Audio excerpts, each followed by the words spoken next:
Georges Mercier, analyste et doctorant en sciences politiques, ne s'est pas fait couper les cheveux, mais vous remarquerez que la houppette est un peu différente. Il se les a fait couper la semaine dernière. Ah bon, voilà. J'observe les choses avec un certain décalage. Non, mais je note que tu ne te soucies pas assez de mes cheveux pour le remarquer le lendemain. Mon ego est blessé, mais je te pardonne. Clairement une coiffure un peu plus sophistiquée que la mienne. C'est le cas de le dire. C'est le cas de le dire. C'est difficile à contrôler, ceci dit. Hein? Les cheveux? Oui, c'est ça. Oui. Veux-tu qu'on fasse 15 minutes là-dessus? Genre, ça ne tente vraiment pas de parler des cheveux. Moi, j'ai une pâte spéciale, Kevin Murphy, qui est génial. Coûte beaucoup trop cher. J'allais te proposer qu'on suspende temporairement cette petite pièce de théâtre où tu fais semblant d'être un péquiste et je fais semblant d'être un libéral.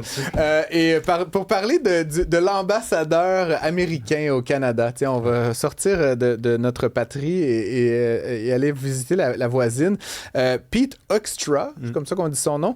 Un personnage quand même assez controversé depuis sa nomination au Canada. Il est donc ambassadeur des États-Unis ici. Il y va de déclarations qui n'ont aucun maudit bon sens que dans n'importe quel autre contexte diplomatique. Non, mais je veux dire, si ce n'était Donald Trump, ceci est inacceptable. Et là, je sais pas comment c'est né. C'est une dame de Calgary qui a lancé ça dans l'univers.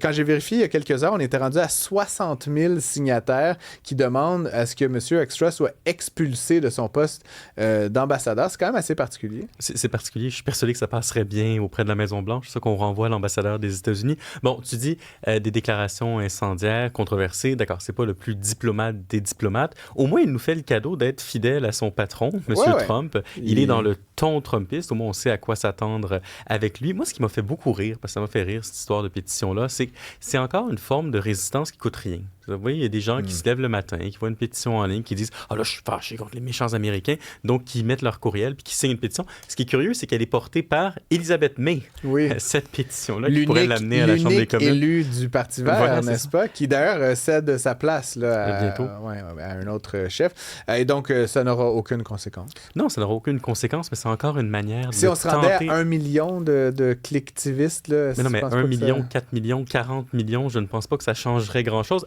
Au final, bon, l'homme n'est pas diplomate, comme je le disais, mais il ne s'est pas rendu coupable d'ingérence étrangère. Il n'a pas financé des cercles d'espionnage au Canada. Lorsqu'on renvoie sache. Pas qu'on sache. Peut-être des cercles dans l'Ouest, hein? Mais lorsqu'on renvoie des diplomates, là, c'est pour une cause majeure. C'est parce qu'ils se sont rendus coupables d'un tort à l'égard du Canada. Pete Hoekstra répète les diatribes de son maître au Canada. Et donc, notamment là, sur le volet du 51e État, menace d'annexion. C'est encore une fois ce qui est assez particulier provenant de la bouche d'un diplomate. On va finalement par comprendre que c'est une grosse joke, cette affaire-là, de 51e État. Je pense que ça commence à percoler un peu au sein de la population. Mais est-ce qu'il y a vraiment quelqu'un de sensé qui a pensé que le président américain voulait annexer le Canada? J'ai lu à quelque part, là, puis je sais pas si on partage les mêmes lectures, mais que c'est Justin Trudeau qui aurait initialement mis cette idée-là dans la tête. Dans un dîner à Mar-a-Lago, où il dit à Donald Trump, on ne pourrait pas survivre sans nous. Et là, Trump dit, mais pourquoi vous ne deviendriez pas notre 51e État? Un autre beau leg de Justin Trudeau. Comme tous nos problèmes, en fait, c'est la faute de Justin Trudeau. Des bas colorés de Justin Trudeau. J'avoue, des bas colorés. Il y a quand même quelqu'un qui avait créé le Parti 51. Ah oui, je veux dire, il y a eu des gens qui ont pensé à cette idée-là avant même qu'elle soit mise de l'avant. Donc, en quoi c'est si il y a des gens qui pensent à plusieurs démesuré choses. Comme idée? Ah non, mais moi, je suis d'accord pour dire qu'il y a peut-être même des Québécois et des Canadiens qui seraient tout à fait heureux de rejoindre les États-Unis. 8% de mémoire. Oui, ce qui n'est pas négligeable. 8% de, tu sais, grosso modo, 10 millions de Québécois, c'est 700-800 000 personnes. Non, mais que l'idée existe, c'est une chose. Mais qu'il y ait des plans conscients, que ce soit une politique publique officielle de la part des États-Unis de vouloir annexer le Canada, je pense pas que c'est le cas. D'autant plus que les guerres commerciales actuelles nous le montrent très bien. Le Canada n'est peut-être pas un État américain. Néanmoins, notre dépendance est telle que certains égards, c'est tout comme. Hein. Donc, voilà. Non, en fait, je vais t'arrêter là-dessus. Je suis désolé, mais regarde, c'est la culture qu'on écoute. Mets-toi au Canada anglais, là. Ils écoutent des séries américaines, des films américains. Ça reste que si demain matin, on faisait un grand mur, là, puis qu'on arrêtait, ce serait très dommageable, mais il y aurait encore un Canada et un Québec et on ferait des tomates, puis du lait, puis des avions. En tout cas, je veux dire, comme les gens qui pensent, là, ça serait très grave, là, je veux pas minimiser, mais on serait pas soudainement le Zimbabwe, là, tu comprends? comprends? mais C'est quand même une grande économie, un grand pays de l'OCDE avec des ressources naturelles. On pourrait les vendre à plein de monde. Je veux dire, ça serait très chiant. Là. Je ne souhaite pas. Non, mais après, Francis, faisons une expérience de pensée où demain matin, là, on coupe tous les contenus culturels américains au Canada anglais. Qu'est-ce qu'il leur reste comme culture à ces gens-là? Non, mais c'est pas une blague. Je veux dire, vraiment, qu'est-ce qui reste comme à regarder? Par exemple. Heated Rivalry. Puis c'est pas sur Netflix, cette affaire-là? Regarder des traductions anglaises de La Petite Vie puis de Stat. C'est des choses comme ça.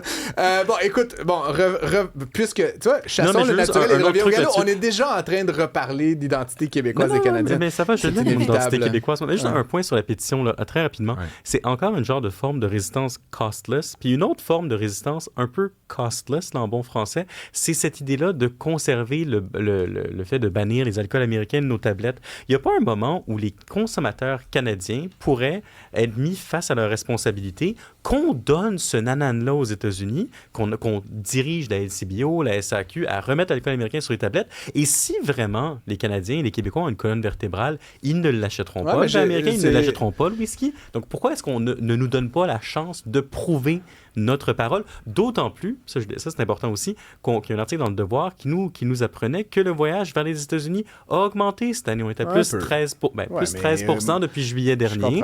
C'est quand même une augmentation. On dirait qu'il y a un dégel. Petit cours d'économie 101, là, une baisse de 50% d'une valeur, il faut que ça soit compensé par une hausse de 100% pour revenir au statu quo. Fait qu'on a, on a diminué de 70% les voyages aux États-Unis, ça augmente de 13%. Non, mais attends, la base de comparaison n'est pas bonne parce qu'on se compare à les années post-pandémiques où il y a eu une explosion. C'était pas ça la normalité à partir de laquelle il faut nous comparer. Je reviens sur l'alcool, sur lequel je me permets aussi d'exprimer un désaccord. J'ai signé d'ailleurs un texte ce matin dans le journal de Montréal à ce sujet-là.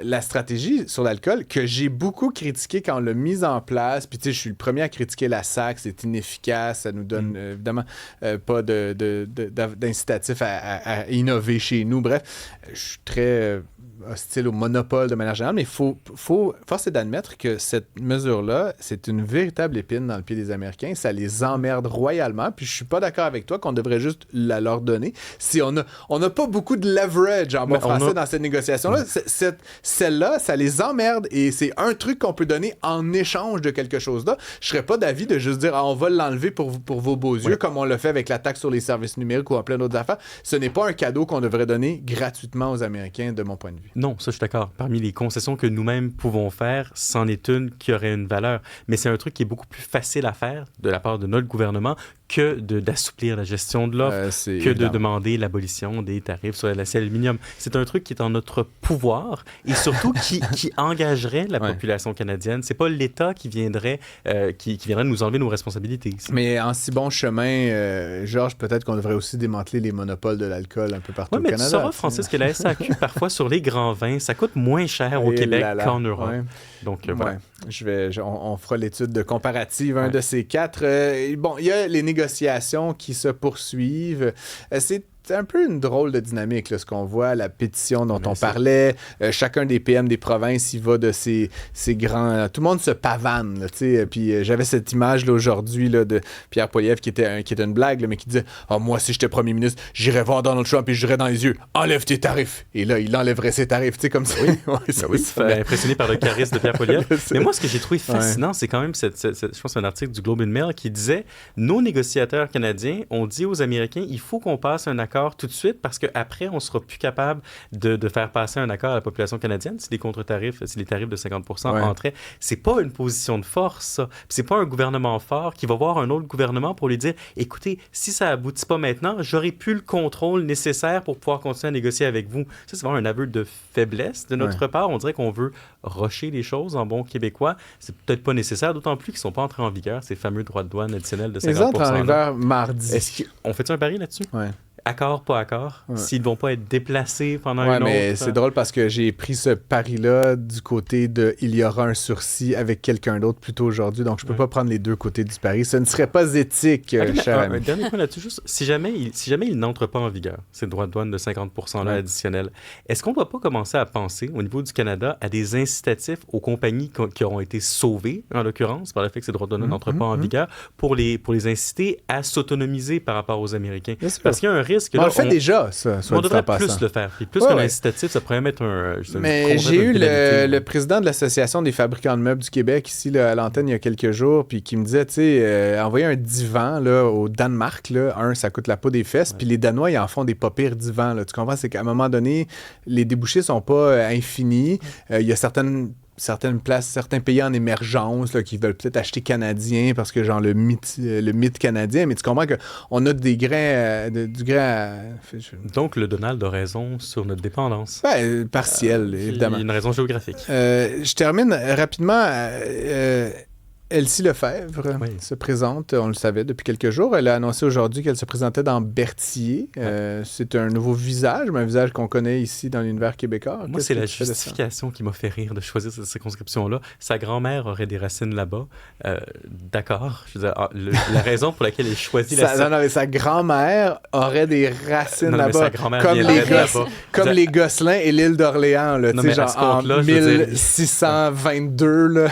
Non, mais non, mais ça veut dire elle y va pour gagner. Puis elle choisit un comté gagnable et le Parti québécois est suffisamment content de sa candidature pour lui offrir ça. Ouais. Offrir, c'est un peu compliqué là, parce que les exécutifs locaux ont du pouvoir au PQ, mais quand même pour lui offrir un comté gagnable, ce qui veut dire qu'on l'accueille à bras ouverts. On est content. Est-ce qu'elle va être ministrable, Elsie Lefebvre? De quel ministère? Je sais pas, les paris sont ouverts. Envoyez ça à un 8-7 Cube Radio, Elsie Lefebvre, à la culture, aux communications, non? Culture, communication, un truc proche des médias, j'imagine, où elle pourrait mettre à profit ses compétences. Les relations internationales? Les relations internationales, je pense que déjà, ça se bouscule au portillon. Ça se bouscule, oui. Je pense que Pascal Paradis... Tout le monde veut aller à Paris plus souvent. Délégué du Québec à Paris, ça. Oui, c'est ça. Mais ça, on pourrait, toi ou moi, on pourrait se lever la main. On pourrait leur proposer un duo. Comme Québec solidaire, mais c'est le Mercer-Gosselin représentation. Il faudrait que quelqu'un change de genre, par contre, Francis. Ceci dit, moi, je vais choisir le jardinier. Fait que merci, Georges, merci. On se retrouve demain.